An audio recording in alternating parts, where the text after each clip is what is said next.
Praise the lord. Hallelujah. Good morning.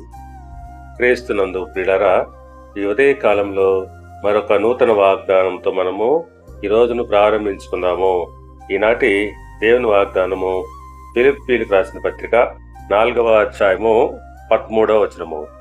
నన్ను బలపరచు వాని యందే నేను సమస్తమును చేయగలను. ప్రియులారా, ఈ వచనములో అపోస్తలుడైన పౌలు ఒక గొప్ప సత్యాన్ని చెప్పుచున్నాడు. మన బలముతో కాదు, క్రీస్తు ఇచ్చే బలం వల్ల మనం జీవితంలో కష్టాలు, పరీక్షలు, బాధలు అన్నింటినీ ఎదుర్కొనగలం. మన బలం పరిమితమైనది, కానీ దేవుని బలం అపరిమితమైనది.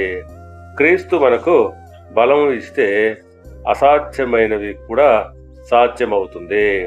అందుని బట్టి పౌలు గారు ఈ మాటలో చెప్పుచున్నాడు.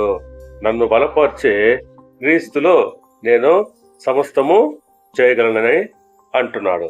ఆ ప్రకారంగానే మనం కూడా క్రీస్తులో సమస్తము చేయగలము. మనము ఈ చిన్ని ప్రార్థన కూడా చేయాలి. ప్రభువా, నన్ను బలపరచుము, నీ ద్వారా నేను గొప్ప కార్యములు చేయ శక్తిని ఇవ్వు.